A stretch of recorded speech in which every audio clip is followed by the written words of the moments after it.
Agora, gente, o presidente Lula está sancionando o projeto de lei que finaliza a regulamentação da reforma tributária. André Anelli está acompanhando e vai trazer os detalhes para a gente agora. Conta aí, Anelli.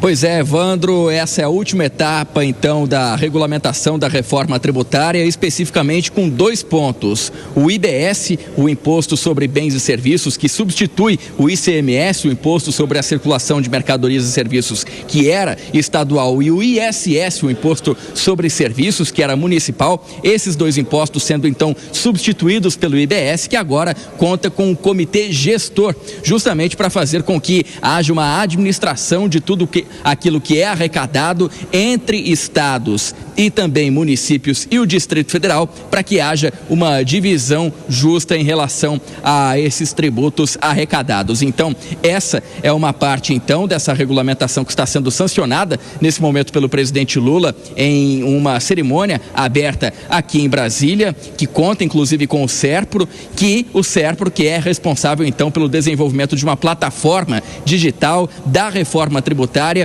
e que faz parte justamente dessa segunda etapa da última parte da regulamentação da reforma tributária, que é justamente então essa plataforma que vai gerir todos os impostos agora nesse novo esquema, nessa nova funcionalidade, com a expectativa de 500 bilhões de eventos fiscais monitorados por essa plataforma digital só nesse ano de 2026. Então o presidente Lula sancionou essa última etapa da regulamentação da reforma tributária. Teve inclusive a cerimônia mais cedo a presença do presidente da Câmara dos Deputados, Hugo Mota, e agora então a expectativa do governo federal é que haja a simplificação desses sistemas tributários e principalmente, então, toda a gestão de forma digital por meio da plataforma que foi lançada na cerimônia que ocorreu mais cedo. Evandro. Obrigado pelas informações, André Anelli. Vamos ouvir um pedacinho agora do presidente Lula falando ao vivo. Eu disse apenas o seguinte: se quando terminar o meu mandato, todo brasileiro e toda brasileira estiver tomando café, almoçando e jantando, eu já terei realizado a obra da minha vida. Bem, dito isso, nós conseguimos acabar com a fome em 2014, reconhecido pela FAO, e quando voltamos em 2023, nós tínhamos voltado a ter 33 milhões de pessoas passando fome outra vez. E conseguimos este ano, antes de completar 3 anos de governo, a ONU retirar o Brasil outra vez do mapa da fome. Então nós conseguimos uma proeza de tirar uma coisa muito ruim, porque quem é nordestino sabe o que era a fome. No norte de Minas também se sabe o que é a fome, se sabe o que eram as famosas frentes de trabalho, que não gerava nem salário e nem trabalho, era apenas um processo de justificar, sabe, por restante do país, que alguma coisa estava sendo feita. Eu passei parte da minha vida fazendo campanha contra o FMI e contra a década perdida, que era a década do Brasil. E tive a felicidade de fazer parte e de ser o presidente da República quando a gente acabou com a dívida com o FMI, pagamos o FMI, juntamos 370 bilhões de dólares de reserva e passamos a ser credor do FMI. Agora, nós voltamos ao governo e eu dizia claramente o seguinte: esse país precisa garantir à sua sociedade algumas coisas que são sagradas para que uns confiem nos outros. Primeiro, a gente tem que apresentar essa sociedade estabilidade jurídica. Segundo, a gente tem que garantir a essa sociedade estabilidade econômica. Terceiro, a gente tem que garantir à sociedade estabilidade fiscal. A gente tem que garantir a estabilidade social. E a gente tem que garantir previsibilidade nesse país. Isso só é possível ser feito quando a gente aprende a conviver democraticamente na diversidade. Ninguém tem que ser do mesmo sexo, ninguém tem que ser da mesma cor, ninguém tem que ser do mesmo time, ninguém tem que ser da mesma religião. Nós precisamos apenas nos comportar como seres humanos civilizados, entendendo que o outro tem tanto direito quanto eu tenho e aprendermos a conviver, cada um com aquilo que é seu. E nós conseguimos fazer essa reforma tributária exatamente por isso. Eu lembro que nós tentamos fazer uma reforma tributária em 2007. Eu lembro que nós tínhamos feito reuniões com 27 governadores, era o Serra governador de São Paulo. 27 governadores concordaram com a reforma tributária. Nós fizemos reunião com todos os líderes do Congresso Nacional que concordaram com a reforma tributária. Fizemos reunião com todas as federações de empresários do Brasil que concordaram com a reforma tributária. Fizemos reuniões com as centrais sindicais que concordaram com a reforma tributária. E quando ela chegou no Congresso Nacional, alguma coisa obscura não permitiu que a reforma tributária andasse. Muitos governadores que tinham concordado na reunião passaram a ser contra por conta do relator ou por conta do seu estado que ia ser prejudicado. Então eu estou aqui para agradecer a competência e a paciência do companheiro Haddad nesta política tributária. Para conhecer, reconhecer.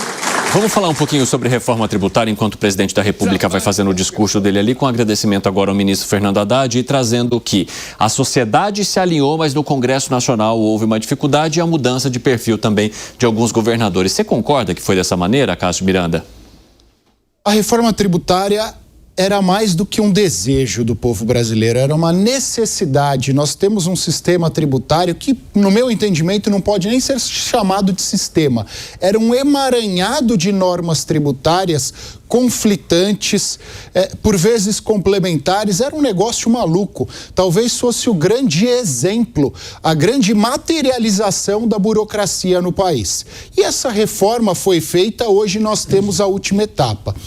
Não sou um grande entusiasta do ministro Haddad, mas a verdade é que ele tratou a reforma tributária como seu grande projeto no governo federal. E foi boicotado de todas as formas possíveis, inclusive por outros integrantes do governo ao longo destes 3 anos, para que ele alcançasse a reforma tributária. Porém, apesar da vitória e apesar da necessidade, eu acho que ela já nasce defasada, porque ela começará a vigorar daqui a alguns anos e, a depender da situação econômica, da situação fiscal do Brasil, daqui a alguns anos o cenário seja diferente do cenário atual. E aí nós precisaremos da reforma para que ela seja condizente com o momento. O que não faz sentido se nós falarmos com o americano, com o europeu, com o chinês, mas aqui no Brasil a coisa anda tão maluca que a gente acha até normal a reforma da reforma. Gani, você entende dessa maneira também que a reforma, a discussão demorou demais e como haverá também um prazo para a aplicação, lá na frente tudo pode estar diferente? Pode, claro, até porque, Evandro, vão coexistir 2 sistemas. O novo, nesse período de transição, 2026 a 2033, então, como é que vai se dar na prática esses 2 sistemas? E aí vai ter muito contencioso, vai ter muito questionamento, vai sobrecarregar a justiça. Então, a reforma tributária, ela vai ser testada para valer durante esse período. Ela traz uma simplificação por um lado, é verdade. Por outro lado, traz um aumento da carga tributária, o IVA, né, hoje em 28%, principalmente para o setor de serviços. E outro ponto que é bastante sensível também, que vai ser esse comitê gestor de arrecadação dos recursos depois de repasse para estados e municípios. Como é que vai se dar isso na prática? Vai ser um repasse automático ou também vai entrar numa disputa política? Então, a grande fase para a reforma tributária é agora e dependendo se durante essa fase tiver muita complicação, tudo pode ser revisto sim, Evandro. Fala, Piperno. Olha, veja, eu sempre fui um grande entusiasta da reforma tributária, eu achei que ela demorou muito, inclusive, mas tem uma outra questão que guarda relação com isso que o Alan Gani falou. Primeiro que, durante muito tempo, o Brasil vai ter o convívio entre dois sistemas tributários. Eu vi até um especialista na área dizendo que daqui a pouco o Brasil vai pensar em criar uma justiça tributária, de tanto contencioso que pode acontecer. E é verdade. Segundo aspecto importante, essa reforma tributária se arrastou por 3 décadas e foi aprovada por um Congresso muito ruim, que preservou muitos lobbies, vantagens, né? Acabou atendendo, né, grupos de grande poder de influência que acabaram ganhando, lucrando demais. Muitos deles ficarão, inclusive, isentos. Outros que não têm lobbies tão bem organizados assim vão ter que pagar grande parte dessa conta. Então, ao longo desses próximos anos, é possível que a gente tenha muitas manifestações, muitas mudanças desse bebê Frankenstein que está nascendo aí. Fala, Cássio. Perno, só fazer um acréscimo, correção. Já há um judiciário administrativo tributário, né? Na União, o CARF, o Conselho Administrativo de Recursos Fiscais, nos estados, os tribunais de impostos e taxas, nos municípios, as comissões municipais de tributos. Então já há mais ou menos um judiciário tributário no Brasil. É que ele vai acabar ganhando mais força nessa confusão toda.